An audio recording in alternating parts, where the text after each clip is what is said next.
This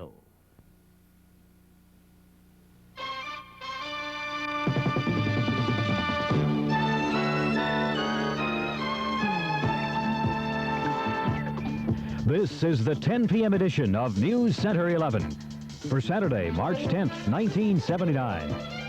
With anchorman Stan Borman, Keith Eichner with the weather, Steve Facenti on sports, and the News Center 11 reporting team. Good evening, everybody. I'm Stan Borman with News Center 11, and here's what's happening at 10 o'clock tonight. President Carter is in Jerusalem in another attempt at shuttle diplomacy. Mr. Carter is meeting with Israeli Prime Minister Menachem Begin in an effort to bring about a Mideast peace treaty. NBC's John Dancy has more on that story. President Carter arrived in Israel to an enthusiastic kiss from Prime Minister Begin. It seemed to bode well for the talks here, and the mood was definitely upbeat. However, U.S. officials cautioned reporters that the unresolved issues are real ones. But President Carter, in his arrival statement, put the talks in the most hopeful light yet. During the last 3 days, I have spent many hours discussing with President Sadat what could be the final details of a treaty of peace. I have good reason to hope that the goal can now be reached. But of course, the ultimate choice lies where those choices have always lain, with the chosen representatives of the people who have suffered directly from so many years of destruction and bloodshed. I look forward to completing the urgent business at hand on this brief visit. I have good reason to hope the goal can now be reached, a phrase that seemed to mean an agreement is so close it can be accomplished on this trip. But Mr. Carter's mission is not universally admired in Israel. Right-wing demonstrators greeted him at several points along his motorcade to Jerusalem, and at one point, an egg sailed out of the crowd and hit his car. Tonight, the President and Mrs. Carter had dinner with Prime Minister and Mrs. Begin, the beginning of the talks. Afterward, it was announced that the two delegations will meet tomorrow morning. Earlier today, President Carter drove to the streets of Cairo, Egypt, to the cheers of thousands of onlookers. The President took a quick tour of the ancient city and the historic pyramids there. Mr. Carter's warmest reception came during his address to the Egyptian parliament, which was televised throughout Egypt. Lawmakers interrupted Mr. Carter nearly a dozen times during his speech. The President told the applauding legislators that a treaty that would protect the vital interests of both Egypt and Israel is within grasp. And he called on other Arab nations, particularly the moderates, to get behind President Anwar Sadat's peace negotiations. Here's the way he put it this afternoon. I pledge to you today that I also remain personally committed to move on to negotiations concerning the West Bank and the Gaza Strip and other issues of concern to the Palestinians and to future negotiations. We had a very fruitful talk. As exactly President Carter stated, we have overcome some of the difficulties. Some other issues are to be settled.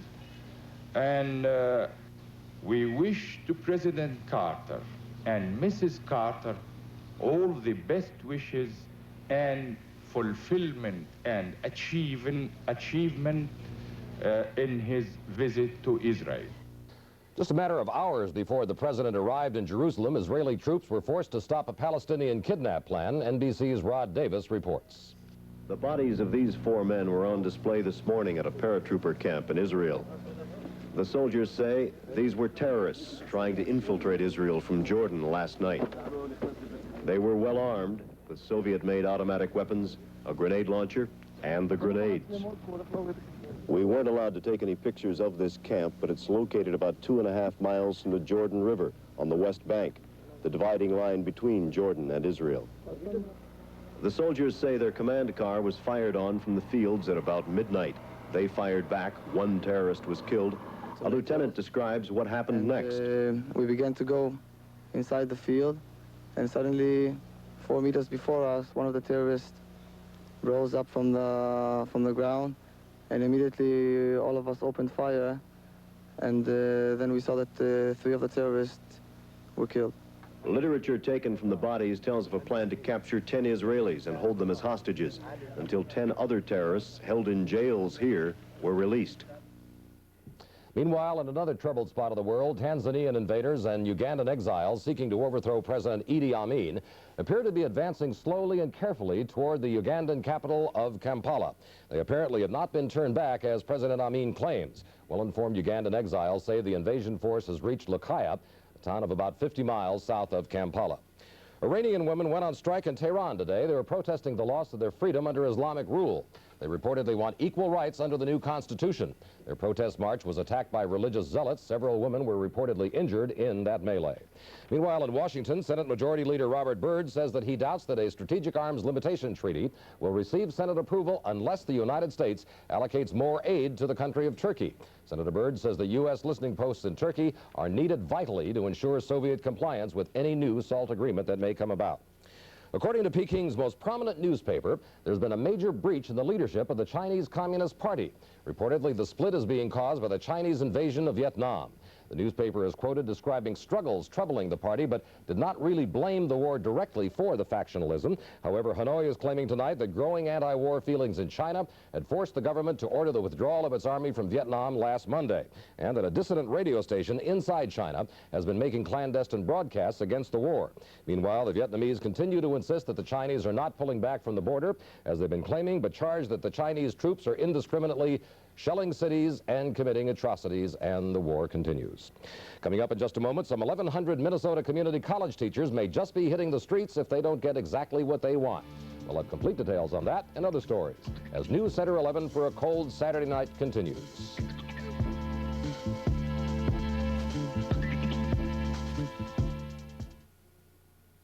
All the news about energy hits home right here. Home heating oil supplies are tight these days. The people who make Amoco heating oil are doing what they can to help keep you supplied with fuel. But meanwhile, you can help by turning down the thermostat a few degrees. If you lower it 5 degrees at night, you could use about 5% less fuel. The more heating oil you conserve now, the more there'll be to go around. The makers of Robitussin cough medicine ask, do you know which kind of cough medicine is right for your kind of cough? For instance, do you need an expectorant, with a cough suppressant, with a decongestant, or a combination of all of these? Because there are different kinds of coughs, only one of these Robitussin formulas may be right for your kind of cough. So don't let just our television commercial recommend your cough medicine. The makers of Robitussin ask you to ask your doctor or pharmacist. Minnesota's community college teachers have given their union an overwhelming mandate to call a strike. Actually, they did that last night, but we learned it today. If a strike occurs, it would temporarily end classes for some 30,000 students in 18 community colleges around the state of Minnesota. Today, some of those students held a protest rally on the steps of the Capitol. They fear a teacher strike would rob them of tuition money and credits. Teachers meet with state officials on Monday. That could turn into a week-long series of meetings, but if an agreement is not worked out by then, a strike could be called. The teachers have been offered a 13.8% pay hike. They say fine to that, but they want that increase to be based on the salary they claim they should have been getting since 1975. The state says the pay raise would be based on the money they've actually been making. Both sides of the proposed Dome Stadium issue are gearing up for a fight next week in the state legislature. Channel 11 newsman John Hudgens covered a Dome protest rally at the state capitol today and has this report. Rally organizers could muster only a light turnout for their Dump the Dome gathering at the Capitol this morning. Those that came met briefly, ate hot dogs, and traded complaints about how the public might have to help pay for a Dome stadium. That we want to see repeal of the liquor tax without any kind of amendments or monkey business or deals made by the fat cats in downtown Minneapolis. We think the people should be heard, and we hope the House Tax Committee considers our, beliefs when it votes on Friday. These protesters think this week's legislative activity about the Dome is crucial, and they promise to lobby heavily to sway lawmakers to oppose the Dome. John Hudgens, News Center 11.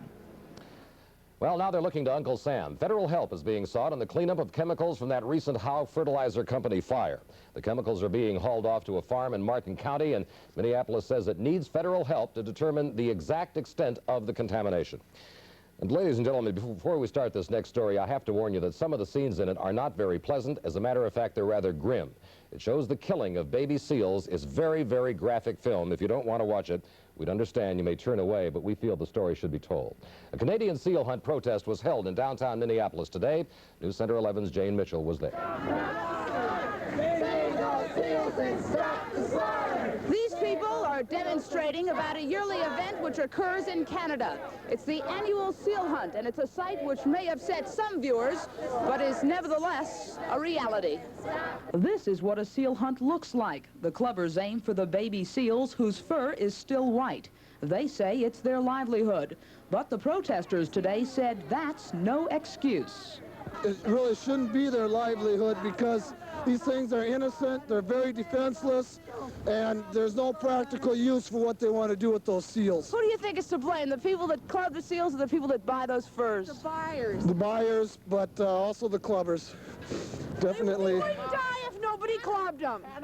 This year's seal hunt has been in effect since Tuesday. Protesters say 10,000 seals have already died. This hunting season's reported quota is 183,000 seal pelts. More than 100 angry Minnesotans cheered today as thousands of petition signatures were presented to a Canadian consulate representative. He will give those signatures to the Canadian government. By law, products made from seal cub fur cannot be imported into the United States. But protesters say there's still plenty of demand for the stuff in other countries, and that Americans should boycott Canada until all exports of seal fur and all clubbing of seals stops. Jane Mitchell, News Center 11.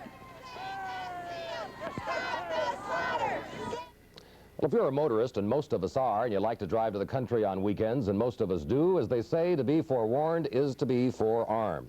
Your friendly neighborhood gas station just may not be open for business the next time you drive in to fill her up at the pumps. News Center 11's Jeanette Harrison has that story. The problem is allocation. Because the cutback on Iranian imports, a number of oil companies have begun allocating gasoline to their dealers. But each company is using its own system, and dealers are only being kept up to date on a week-to-week basis. As a result, service station operators are scrambling to remedy the problem in a variety of ways, ranging from staff cutbacks to limits on fill-ups. We don't know. Depends on what our allocation is for April. We don't know. We haven't heard yet what our allocation will be for April. So right now you're just planning day to day. Right.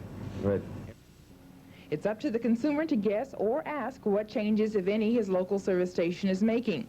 The only tip gas station managers could offer is to fill up early in the day. If you wait, you could be greeted with locks on the pumps and a close sign in the window. Jeanette Harrison, News Center 11. And if you want a bit of good news, we have some for you tonight. 1979 has started out as a good year, anyway, for Midwest farmers. A survey released today by the Federal Reserve Bank in Minneapolis says farm earnings have improved dramatically over last year, all because of higher prices for farm commodities. About 225 members of the International Association of Machinists and Aerospace Workers have struck the Consumer Plastic Products Division of the Anchor Hocking Corporation in St. Paul. The strike followed the union's rejection of the company's latest wage offer. Okay, right now time to check in with our meteorologist, Keith Eichner. I don't know if it's going to get any warmer or not, but it better because it's a little bit nippy out there. Well, for dinner tonight, and I froze myself right to the bone. Well, Laura, if you've been outside looking at the moon in the last hour or two, we're beginning to see the approach of high ice crystal clouds. And there's a ring around the moon. That's right, and that's because of the refraction of those ice crystal clouds, and that is a sign of warmer weather to come, Stan, and we'll have more details on that as News Center 11 continues. Amazing.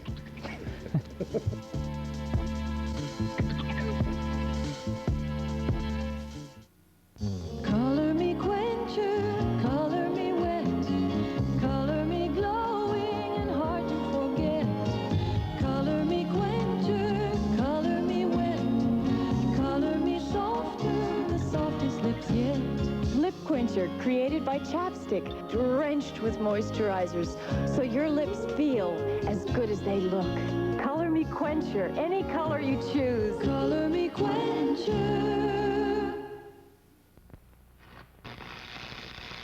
Lasso herbicide by Monsanto helps put farmers in better control of their operations. You see, most farmers surface apply their Lasso, but they also know they have the option to shallowly incorporate pre-plant. How's things going, son? It'll be ready if we need it. Lasso is used by more corn and soybean farmers than any other herbicide.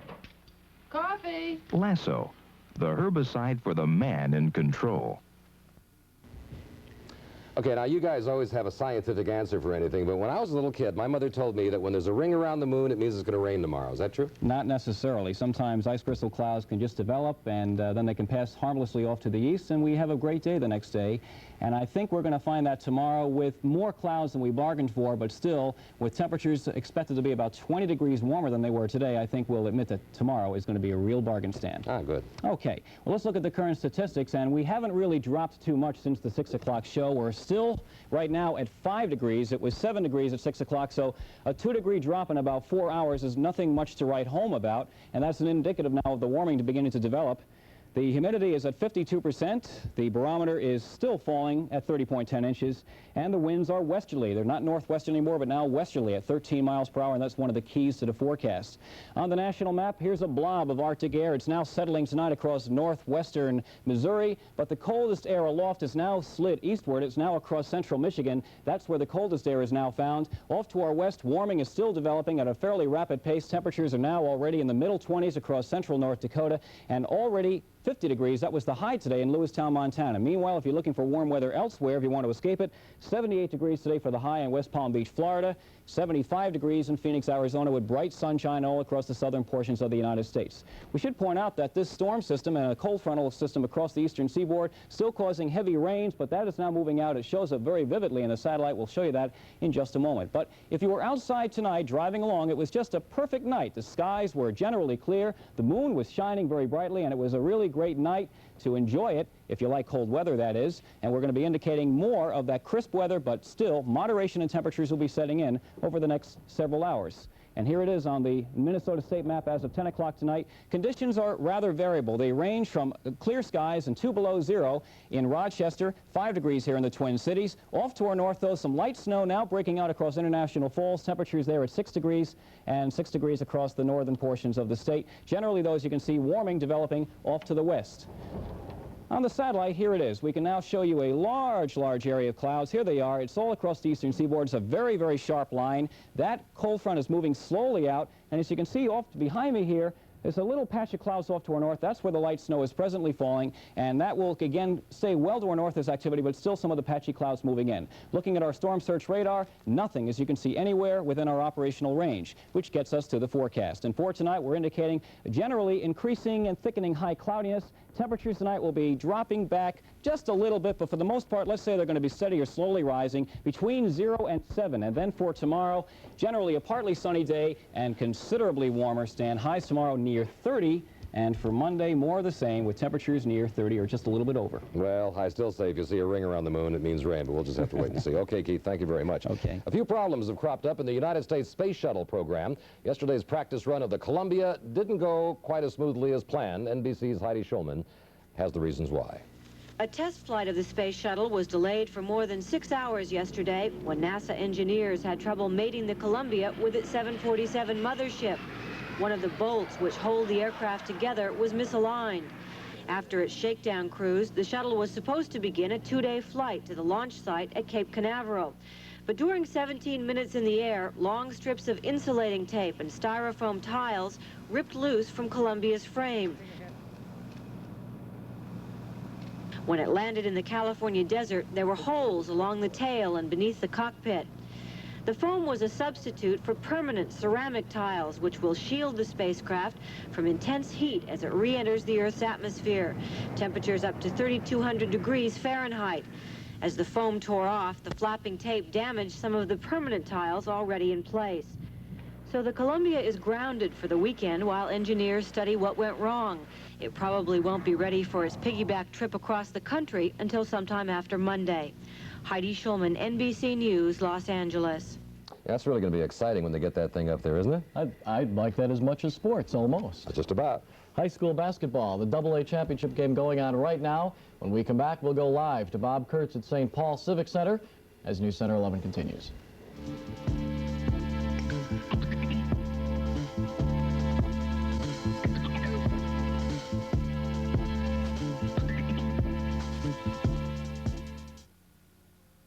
Kimberly has the power to tell us, but no one will let her. It's my story, it's my exclusive, I want to do it. Goodell has the facts, but no one will believe him. No accident. Adams has the courage, but no one will listen to him. Accident is the right word. The China Syndrome. Today, only a handful of people know what it means, and they're scared. On March 16th, at selected theaters, you will know the China Syndrome. From Columbia Pictures, rated PG. All these fine super premium beers are brewed in America. And then there's also Heilemann Special Export. Special Export may just be the finest beer brewed in the world. Special Export is brewed with the finest domestic rice and imported hops, then fully krausened, naturally carbonated in the tradition of the great European beers. Heilemann Special Export may cost a little more, but you can travel the world over and never find a better beer. Something great about Minnesota is the fact that they really televise and broadcast and talk about their high school sports activities. They sure do, and they got a good ball game going on right now at St. Paul Civic Center. Class AA Championship Boys State Basketball Tournament. All right, let's go live right out now to Bob Kurtz at St. Paul Civic Center. It's Duluth Central, St. Paul Central. Bob, what's going on out there? Well, Steve, you and Stan said it exactly right. It's quite a barn burner out here right now. As we go to the court, you can see that we've got Duluth Central on the free throw line, and they have a 4-point lead, 52-48. A timeout has been called on the court with 3:12 remaining. Let's take a look right now at some of the highlights that led up to this exciting play. A 4-point lead for Duluth Central. You're going to see the star of the game so forth, Greg Downing, who had 26 and 22 points in 2 previous AA contests, leading to this finale here at St. Paul Civic Center. There you see him. What a fine pass he makes here. But look at the block by John Williams of St. Paul Central. What a move that was. Ricky Suggs pulled St. Paul Central back near the end of the first half. It was 26-23 in favor of Duluth Central. And that was the score at halftime. Now we're coming back live, and you can see behind me there is no action, but I'll return it to you, Steve, and a reminder as they're resuming coming out on the court. It is 52-48, 3 minutes and 12 seconds remaining. It looks like Duluth Central just might knock off previously unbeaten St. Paul Central. All right, we'll try to check back and get a final score before we go off the air. Thank you very much, Bob. Okay, let's take a look at quickly the other games today. The Class A championship game, Lake City and Randy Brewer winning as expected 63-50. Rocori in the 3rd place game in the AA beating St. Louis Park 64-48.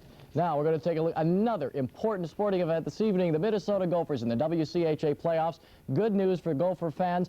2-1 on Tim Harer's goal in the 2nd period. Gophers winning 2-1 over UMD. It's a total goal series, of course. 2nd game tomorrow night again at Williams. I understand that game is sold out also. North Dakota is winning over Wisconsin. Last score I have 4-1 in that other playoff game. Well, the Minnesota North Stars are having no luck with Adams Division leading Boston Bruins. A heartbreaker today out at the Mets. Stars losing in the last 22 seconds, 4-3. Stars, though, did let it be known, no patsying around this week for the Bruins. This is Brad Maxwell pounding Mike Milbury but that was the last victory for the Stars in that fight. They do pull out to go ahead. McAdam tipping it in here. The Stars lead 2-1. Now it is 3-3, and it looks as though the Bruins could win. Bobby Schmatz tips it in, but the ref says no goal.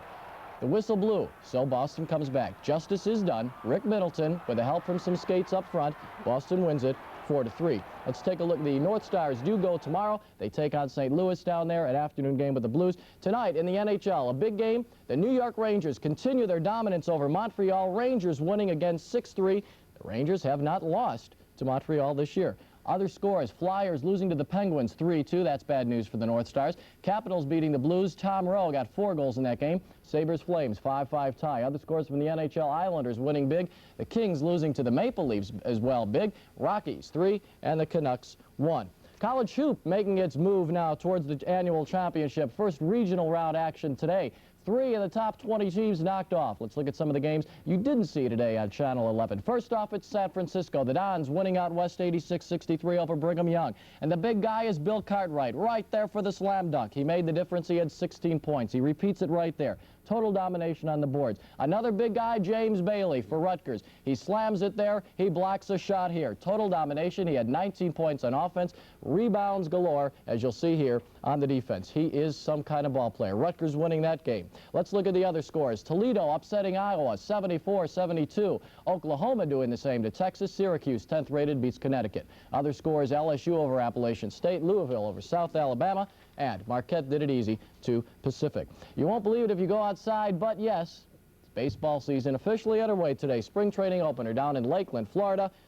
Twins losing, though, 8-7 to Detroit. Good news, though, off the bat of Danny Goodwin. He had a grand slam home run. Let's stay in the warm weather for just a minute. Scores from down in Lauderhill, Florida. In the Inverary Classic, 3 rounds are over, and the leader is Larry Nelson. Greer Jones is tied for second with Hale Irwin. They are 4 back with 1 to go. Over in the other coast, Hollis Stacy retaining her lead in the ladies' golf in Los Angeles with Nancy Lopez, 2 back. Let's take a look quickly at boxing. This fight taking place in a rare place, a prison. The man on the left is James Scott. He's a prisoner, a light heavyweight, and he's a good boxer. 14-1, a technical knockout there over Ricky Cates. Scott now is 14-1 as a pro. He wants to fight a match, a heavyweight, light heavyweight championship bout against Mike Rossman, and if he does it, he's going to do it from that prison right there because he's in for a long time. And Danny Little Red Lopez won, too. He sure did. He's going to. Thank you very much, Steve. Finally tonight, we have a story for you. We were looking for a story to close out this newscast, and I think we found one. We sent reporter Chick McEwen to a tattoo parlor, and he brought back this report. It used to be that a tattoo was something a sailor got while drunk on shore leave and spent the rest of his life regretting. But that may not be the case anymore. Dave Yorkule, whose tattoo shop on South Nicollet in Minneapolis is the only licensed tattoo parlor in Minnesota, is also president of the North American Tattoo Club, and they recently held a national convention. The tattoo room looks like a dentist's office. Dave at the moment is tattooing a mouse on the shoulder of this young lady whose husband and baby are watching. It'll take Dave about 20 minutes and cost $42. Dave says tattooing has come a long way from the drunken sailor and is moving up the social ladder. It's such a resurgence, and about 50% of my business is women. There's so many women getting them, and they're getting them out where they can be seen. Like I say, it's becoming more socially acceptable today. Everything in the world today is so plastic, artificial, it can be taken away. This isn't. This is real. This is forever. It'll always be there. Were you scared? At first I was scared. I can kind of have butterflies, but after they start, you're not scared anymore. Why did you want this little mouse on your shoulder? Well, I like art a lot, and I thought this way I can just carry a piece with me. You do think this is art? Yeah, very much so. Dave himself has many tattoos. So does his assistant, Neil Grant. So does his attractive wife, Marge. And by the way, Dave has offered a package price to WTCN if they want to have News Center 11 tattooed across the forehead of all the reporters so they'll be easily recognized. From the tattoo parlor, this is Chick McEwen reporting. That's a very good idea. I think all the reporters should have it right across their head, right? That's the 10 o'clock edition of News Center 11. Stay tuned now for Saturday Night Live. We'll be back tomorrow night at 5 o'clock with all the latest. Until then, for all of us here at News Center 11, I'm Stan Borman. Thanks for watching. Good night, everybody.